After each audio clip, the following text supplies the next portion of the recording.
Hello friends, welcome back to our YouTube channel PYQ guide. आज day 6 है हमारा reading comprehension का। हम day 1, day 2, day 3, day 4, day 5 already ला चुके हैं। मैंने एक नई प्लेलिस्ट बना दी है आरसी की और मैं भी डिस्क्रिप्शन में भी डाल दूंगी। मैं चाहती हूँ कि आप सारी डे 6 देखिए। और एक बात और, ये SSC CGL की हमारी लास्ट डे है इस सीरीज़ की। अब आप मुझे कमेंट में बताइएगा कि आप आरसी कौन से एग्ज़ाम का चाहते हैं, फिर मैं जो अगली सीरीज़ लाऊंगी उसी का आरसी लेकर आऊंगी। ये RC SSC CGL CPO CHSL MTS सभी के लिए इम्पोर्टेंट है। तो आइए हम प्रीवियस ईयर क्वेश्चन को एनालाइज करते हैं। पहला passage, as the sun in as the sun inches closer to its peak activity in its solar cycle, an explosion has been picked up behind the northeastern limb of the star in our solar system. फिर हम पूरा paragraph नहीं पढ़ेंगे, वैसे तो ये छोटा है तो आप पढ़ सकते हो, बट हमें नहीं पता क्या क्या क्वेश्चन है। वैसे तो मैं ये बोलना चाहूँगी, आप पहले क्वेश्चन को देख लीजिए, उसके हिसाब से फिर ये स्टार्टिंग पैसेज पढ़ा करिए, जो फर्स्ट और लास्ट लाइन जो भी जैसे पढ़नी है वैसे। ठीक है, ठीक है। हम पहला second paragraph, the explosion was spotted on 31st July while the explosion was powerful, expert have predicted that the earth is not in the line of the fire from the sun. कहीं ना कहीं सन की बात चल रही है, कोई explosion इतना पावरफुल है तो जो एक्सपर्ट हैं वो कुछ प्रेडिक्ट कर रहे हैं। ये पूरा पैसेज के बारे में। आइए अब हम क्वेश्चन को देखते हैं। Select the most appropriate synonym of the given word from the passage spotted. इसका हमको सिनोनिम बताना है। बहुत ही क्वेश्चन ऐसे आते हैं। पहले हम देख लेते हैं स्पॉटेड लिखा कहाँ है, फिर उसी के अकॉर्डिंग हम देखेंगे कि कौन सी चीज़ बैठ रही है। ये देखिए, मैं बस आपको पहली लाइन देखनी है, दूसरी लाइन में नज़र आ रहा है नहीं, तीसरी लाइन में नहीं, चौथी में। The explosion was spotted on 31st जुलाई, मतलब कहीं ना कहीं जो एक्सप्लोजन हुआ है वो 31st जुलाई को हमको दिखाई दिया है, स्पॉट हुआ है, हमने देखा है उसको। तो सिनोनिम पूछ रहा है तो द करेक्ट आंसर विटनेस। हमें पता है विटनेस का मतलब होता है जो हमने आंखों से देखा हो, आंख देखी हुई चीज़ को विटनेस किया हो, इसलिए the correct answer is option 1। ये ऑप्शन 2, ऑप्शन 3, ऑप्शन 4 की वोकेबलरी के लिए मैं चाहूँगी, हमारी एक प्लेलिस्ट है वोकेबलरी सीरीज़ चल रही है, उसके भी लोग उसको भी पसंद कर रहे हैं। अगर आप आरसी देख रहे हैं, मैं चाहती हूँ आप उस सीरीज़ को भी फॉलो करिए, क्योंकि सिर्फ एक अगर आपको पता है इसका आंसर यही है बट बाकी के आपको वर्ड्स का मतलब नहीं पता, हो सकता है किसी और एग्ज़ाम में किसी दूसरे तरीके से ये वर्ड्स पूछ लिए जाएँ, क्योंकि ये जो एग्जामिनर होते हैं, जो एग्ज़ाम सेट करते हैं, वो यही करते हैं, नई वोकेबलरी नहीं उठाते। किसी एक एग्ज़ाम का कोई ऑप्शन है जो कि इनकरेक्ट है, उसकी वोकेबलरी बना देंगे। इसलिए मैं वोकेबलरी की सीरीज़ भी आई और डिस्क्रिप्शन में डाल दूंगी, जाके देखिए। वोकेबलरी SSC की वोकेबलरी है, बहुत यूज़फुल होगी। नेक्स्ट क्वेश्चन पर चलते हैं।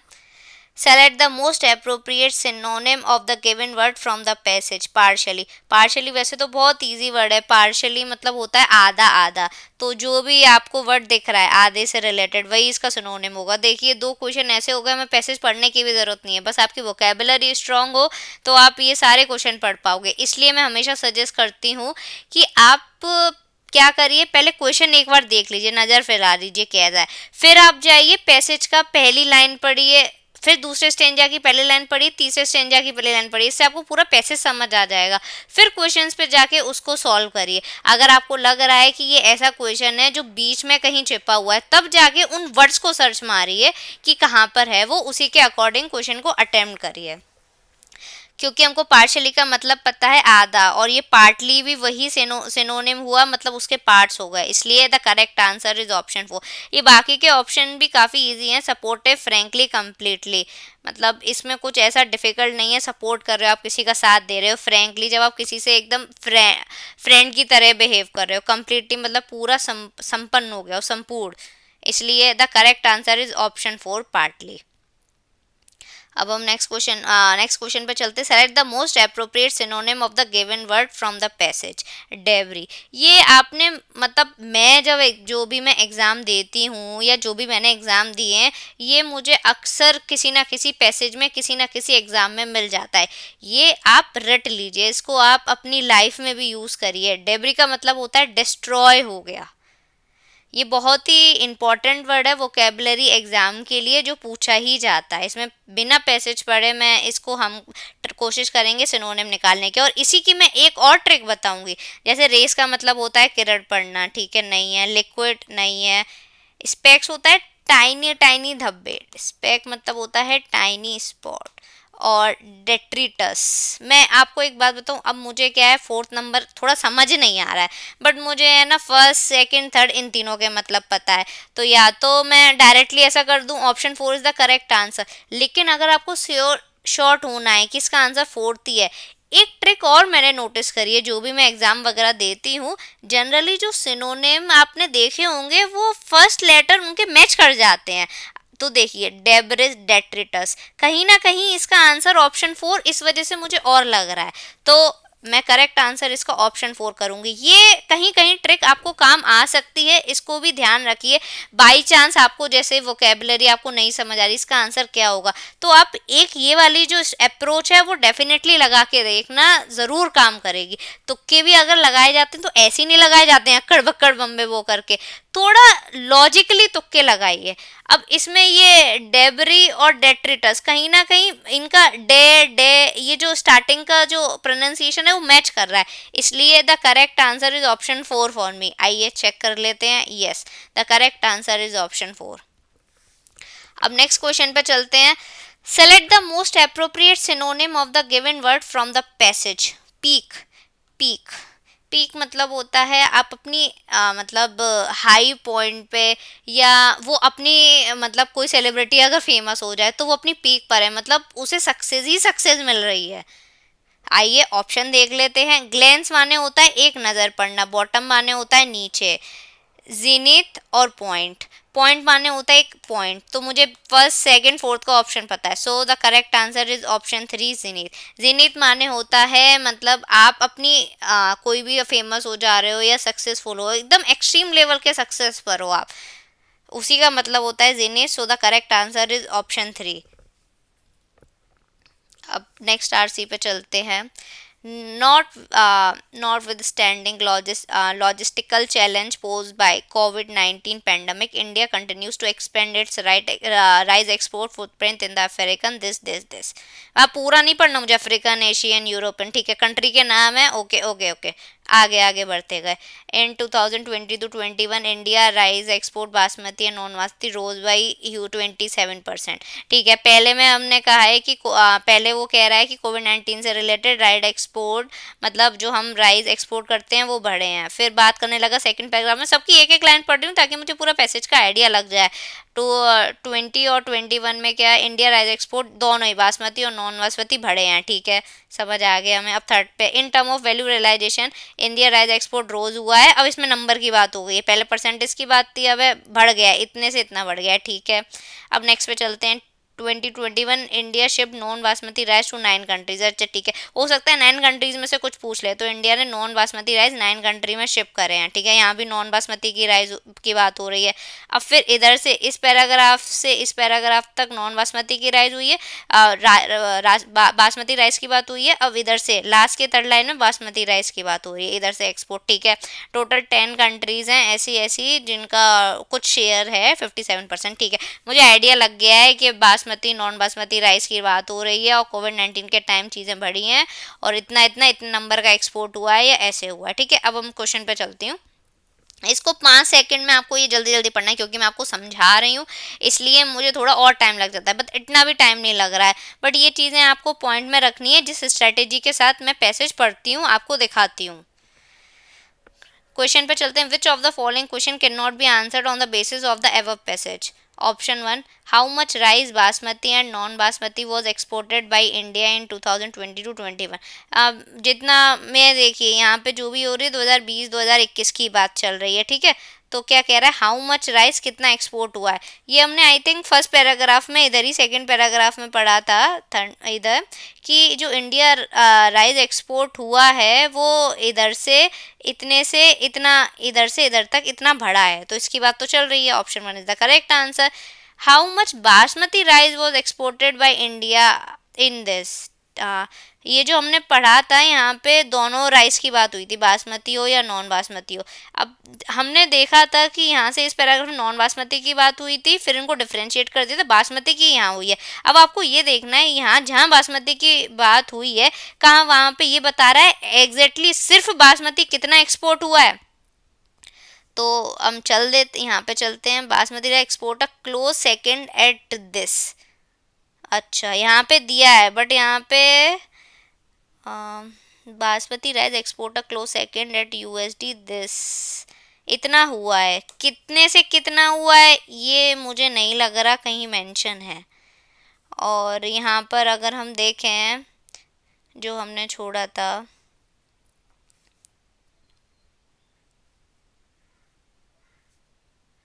What was the option third देख लेते हैं, ये फोर्थ देख लेते हैं, which top 10 countries buy non basmati rice. ये तो हमने पढ़ा था, non basmati rice to 9 countries, और यहाँ पे टॉप 10 कंट्रीज की भी बात हुई थी। तो कहीं ना कहीं इन्होंने मेंशन भी करा है कौन सी कंट्रीज है। What was the value of basmati rice export from India. अब ये देखिए यहाँ बासमती राइस में हमें कंफ्यूजन है, यहाँ ऑप्शन 2 होगा या ऑप्शन 3 होगा। दोनों ही देखिए एकदम सिमिलर से हैं, कितना हाउ मच कितना एक्सपोर्ट हुआ है 2020 से 2021 में, और क्या वैल्यू रही है। तो अब आप जाइए, अब इधर आप देखिए तो यहाँ पे बासमती राइस की वैल्यू की बात की है, बट कितना हुआ है कितना परसेंटेज इसकी बात नहीं हुई। तो ऑप्शन 2 और 3 में अगर आपको कंफ्यूजन लग रहा है, जो कि मुझे अभी लग रहा था, मैं पढ़ रही थी आपके सामने ही पढ़ रही हूँ, बट यहाँ पे ऑप्शन 3 देखा, ऑप्शन 2 में ही नहीं फंसे रह जाइए। मुझे अभी ऑप्शन 2 में डाउट था तो मैं ऑप्शन 3 और ऑप्शन 4 में हो गई, क्योंकि कभी कभी कैसा होता है बाकी के ऑप्शन आपको समझ आ जाते हैं तो अल्टीमेटली आपको आंसर मिल जाता है। अब यहाँ पे वैल्यू की बात कर रही थी और वैल्यू हमें दिख गई, इसलिए ऑप्शन 3 भी करेक्ट आंसर है, ऑप्शन 4 भी करेक्ट आंसर है, इसलिए कहीं ना कहीं ऑप्शन 2 आपका आंसर है, जो हम आंसर नहीं कर सकते पैसेज से। That's why correct answer is option 2। See the correct answer is option 2। अब next question, which of the following countries import rice from the India for the first time. First time India से देख लीजिए, जहां भी first time लिखा है आप search करिए, घुमाइए अपनी नज़र इधर से, इधर फर्स्ट टाइम कहाँ लिखा है, हमें कहीं ना कहीं वही देखना है, वहीं पे हमारा आंसर छिपा हुआ है। Into the first 7 month of the current financial year, एक तो ये लिखा हुआ है, ठीक है, कहीं और लिखा हुआ है, ये भी लिखा है export was carried out for the first time. तो कहीं ना कहीं ये 9 कंट्रीज हैं जहाँ पे फर्स्ट टाइम एक्सपोर्ट हुआ है। अब हम ऑप्शन देख लेते हैं क्या क्या ऑप्शन दिए हुए हैं। अब थोड़ा इसमें देखना पड़ेगा क्योंकि यहाँ पे 9 कंट्रीज दिए, उन्होंने पूछ लिया इसमें से कौन सा नहीं है, तो आपको ये ऑप्शंस याद करने पड़ेंगे, फिर पैसेज में जाके चेक करना पड़ेगा इनमें से कोई ऑप्शन है, वो है वही करेक्ट आंसर है। क्योंकि पैसेज में जो इम्पोर्टेड कंट्रीज, जो कंट्रीज़ हैं जो राइस इंडिया से लेती हैं उन्हीं की बात हुई है। तो इराक, यूएई, बांग्लादेश, ब्राज़ील, कोई भी आपको पहला दिख जाए यहाँ से स्टार्ट करिए। मुझे ब्राज़ील दिख गया है, मुझे कोई और ऑप्शन देखने की ज़रूरत ही नहीं है क्योंकि एक करेक्ट आंसर होगा। मुझे ऑप्शन 4 करेक्ट आंसर मिल गया। See the correct answer is option 4। अब चलते हैं नेक्स्ट क्वेश्चन पे, which of the following countries import basmati rice from India. Basmati rice की बात हो रही है, हमने पैसेज में पढ़ा था कि हमारा यहाँ से यहाँ तक नॉन बासमती हुआ है, यहाँ से बासमती हुआ है। अब ये देखिए बासमती का दिया हुआ है, टॉप 10 कंट्रीज़ है, आप कंट्रीज़ को याद कर लीजिए, कुवैत, बांग्लादेश, मलेशिया, नेपाल। इसमें से कहीं कुछ दिख रहा है, मुझे यहाँ पे कुवैत दिख गया, बाकी के ऑप्शन देखने की ज़रूरत ही नहीं है, जब मुझे पहले ही मिल गया कुवैत, इसमें से एक ना एक आंसर करेक्ट होगा। That's why the correct answer is option 1 Kuwait है। तुरंत सॉल्व हो रहे हैं, 1 मिनट भी नहीं लग रहा है, बस क्या हम वर्ड्स पे जा रहे हैं और हम माइंड में रख रहे हैं।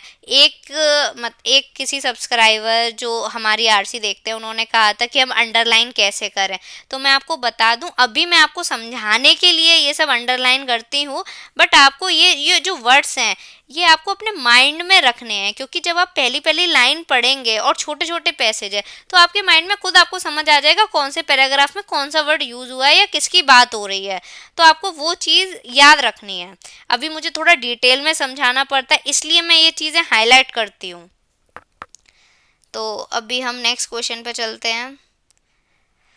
Next question is what is the estimate of rice export in the year. अच्छा, राइस एक्सपोर्ट, और ये अब हम देख लेते हैं राइस एक्सपोर्ट की बात कहाँ पर हुई है।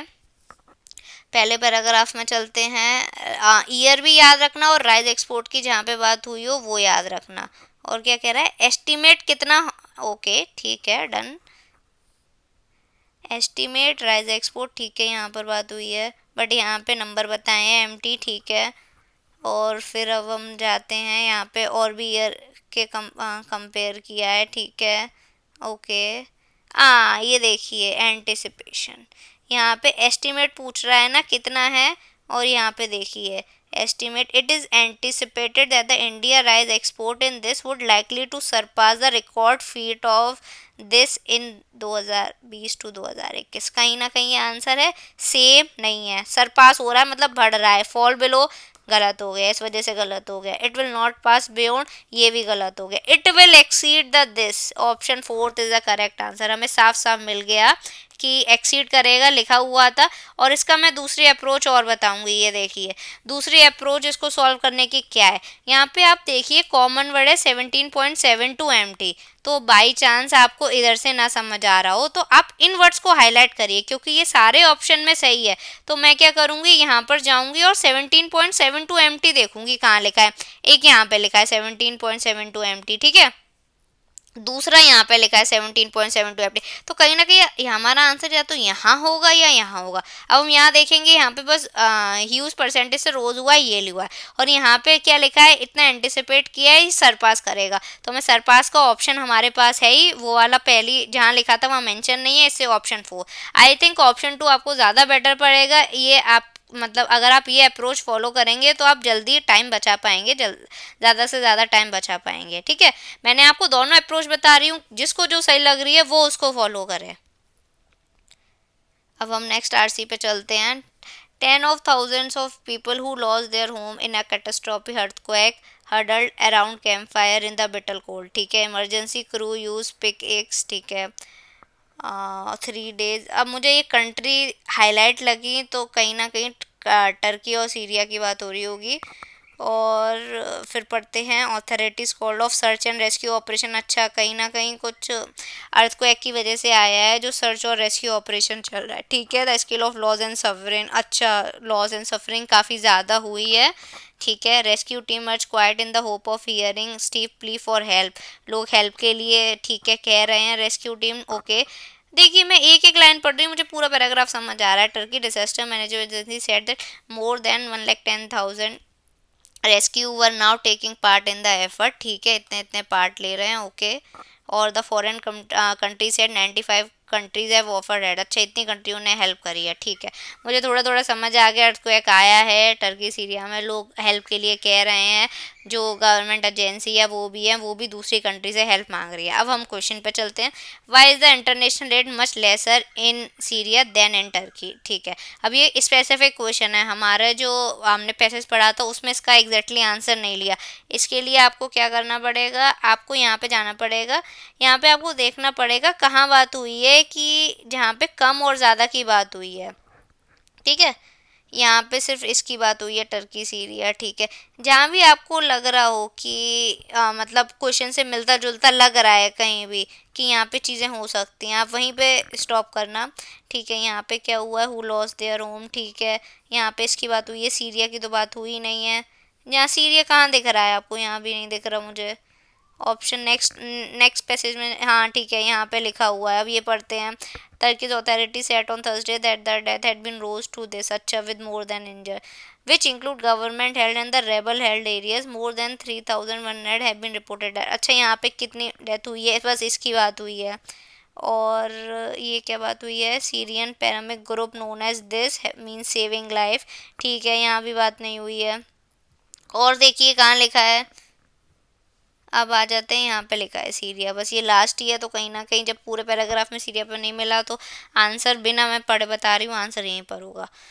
पढ़ लेते हैं। Foreign ministry said 95 countries have offered help, more than half of the number have send a total nearly 6,500 rescuer, another 2,400 more are still expected to arrive. International aid for Syria was far more sparse. अब हमें इसका मतलब होता है कम, तो हमें अपना answer मिल गया है। इधर ही हमारा आंसर छुपा हुआ है कि सीरिया में इंटरनेशनल मदद कम हुई है।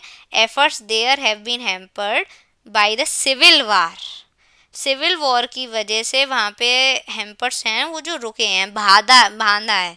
And the isolation of the rebel held region along the border that is surrounded by the Russia backed government force.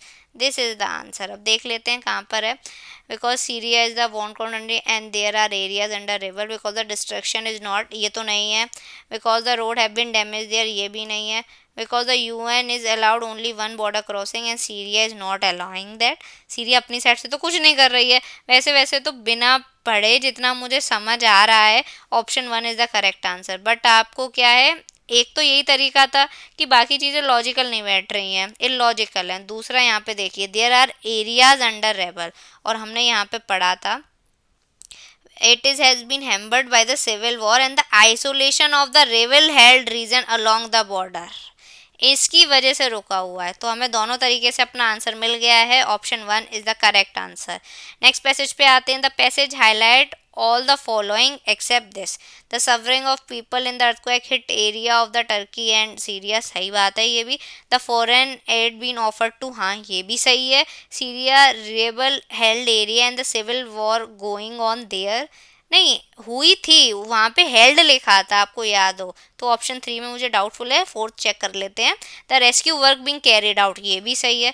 तो देखिए फर्स्ट सेकंड और फोर्थ तो डेफिनेटली सही है। हमने एक एक लाइन पढ़ी थी उसमें हमें समझ आ गया था, और हमने ये भी पढ़ा था यहाँ पे सीरिया रेबल हेल्ड रीजन है and the civil war going on there. वहाँ पे बस उन्होंने लास्ट में बता दिया कि ये हुआ था जिसकी वजह से कुछ रेबल हेल्ड एरियाज हैं। तो पूरे पैसेज में सफरिंग की बात हुई थी, लोगों की मदद की जा रही है, रेस्क्यू की जा रही है। बट ऑप्शन 3 लास्ट में उन्होंने छोड़ दिया था कि ऐसे ऐसे हुआ है, सो उसको हाईलाइट नहीं किया। That's why the correct answer is option 3। अब हम नेक्स्ट क्वेश्चन पर आ जाते हैं। How many foreign rescue workers are engage in the rescue work. Foreign rescue worker, ठीक है। आपको फॉरेन रेस्क्यू वर्कर यहाँ पे नंबर लिखा हो, इसकी दो स्ट्रेटेजी है। या तो आप क्वेश्चन के अकॉर्डिंग आंसर ढूंढिए, या आप देखिए कि यहाँ पे कितने रेस्क्यू हैं। ये सब आपको अगर नंबर दिख जाए तो वहाँ पर, तो जो भी पहले दिख जाए आपको उसके अकॉर्डिंग आंसर सॉल्व करना है। आई थिंक मुझे लग रहा है कि नंबर जल्दी दिख जाते हैं। तो मैं तो पहले ये देखिए 64,000 इंजर्ड, इन्होंने 64,000 नहीं दिया, ठीक है वहाँ पे नहीं है, ठीक है ओके। यहाँ पे ये देखिए मुझे मिल गया 1,000 रेस्क्यू पर्सनल। पूरा पढ़ लेते हैं। Turkey disaster managers in said more 1,10,000 rescue personal were now taking part in the effort and more than 5,500 vehicles, okay ठीक है। बट आपको एक बात नोटिस करवा दूं, यहाँ पे लिखा है फॉरेन रेस्क्यू वर्कर। बहुत बच्चे ऑप्शन 1 आंसर करके करे आएंगे, but this is the wrong answer. Correct answer कुछ और है, क्योंकि यहाँ पे पूछ रहा है फॉरेन रेस्क्यू वर्कर। अभी जो हमने पहला जो पैराग्राफ पढ़ा उसमें टर्की के ही रेस्क्यू मेंबर हैं इतने। अब आ जाइए फॉरेन मिनिस्ट्री, क्योंकि फॉरेन की बात हो रही है। तो foreign ministry said 95 countries have offered help, more than half of the number have been send, nearly 6,500 rescuer. मतलब 6,500 रेस्क्यूअर वर दूसरी कंट्री से भेजे गए हैं, और यहाँ पे फॉरेन की ही बात हो रही है। That's why the correct answer is option 2। बहुत ही अच्छा क्वेश्चन है ये। मतलब बहुत अक्सर बच्चे क्या करेंगे, ऑप्शन 1 करके चले जाएंगे, बट आप नाउन जो स्पेशली दिया है उसको ध्यान से पढ़ा करिए। फॉरेन रेस्क्यू वर्कर लिखा है, इसलिए the correct answer is 6,500। I hope so समझ आ गया हो आपको, और ये भी समझ आ गया हो कि आपको ये जो वर्ड्स हाईलाइटेड वर्ड्स होते हैं इनको ध्यान से देखना होता है। अब नेक्स्ट क्वेश्चन पे चलते हैं। Match the word with their meaning. अब मैं क्या है इसमें वापस नहीं जाऊंगी पैसेज में, मैं थर्ड और फोर्थ को ऐसे ही कैंसिल आउट कर रही हूँ, क्योंकि A2 ऑप्शन 1 और 2 में है। बच्चों को कंफ्यूज करने के लिए ये ऐसे ऑप्शन देते ही हैं, इसलिए 1 और 2 में से करेक्ट आंसर होगा। अब या तो आपको B का आंसर मिल जाए या C का आंसर मिल जाए, तो आपको समझ आ जाएगा 1 सही है या 2 सही है, ठीक है। मैं फिर से कहूँगी वोकैबुलरी सीरीज़ हमारी चल रही है, बहुत अच्छी सीरीज़ है, लोग उसको पसंद कर रहे हैं। प्लीज़ जाके देखिए, वो एसएससी की वोकैबुलरी है। ऐसे क्वेश्चंस दे ये एक दूसरे से लिंक होते हैं, आप उसको देखेंगे आपको इसके मतलब पता लग जाएंगे, क्योंकि ये कहीं ना कहीं एसएससी के एग्ज़ाम में डेफिनेटली आएंगे। ये आप मुझसे लिख के रख लीजिए। अब हम बात करते हैं, इसका मतलब देख लेते हैं। हैम्पर्ड माने होता है भान, मतलब कोई रुकावट हो।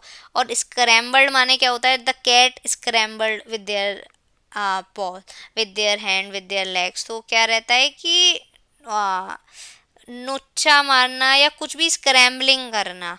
और हैम्पर्ड होता है कोई रोक गया, कुछ रुक गया। ठीक है, तो अब क्या है, अब आपको ये चेक्ड का मतलब पता हो या इसका मतलब पता हो, जोस्टल्ड का। तो मुझे जैसे जोस्टल्ड का मतलब मैं आपको बता दूं, इसका मतलब होता है किसी से टकरा जाना। ठीक है, तो टकरा जाना या वही नोचना, किसी मतलब एक दूसरे का अगर सरफेस से अटैच हो रहा है तो उसको स्क्रैच ऑफ कर देना। स्क्रैच ऑफ मतलब स्क्रैम्बल कर देना, इसलिए बी का 3 है। बी का 3 ऑप्शन 1 में, that's why the correct answer is option 1। मुझे ऑप्शन सी देखने की ज़रूरत ही नहीं है। अगर आपको ऑप्शन सी से समझ आ जाए तो आप वैसे टिक कर लीजिए, और see the correct answer is option 1।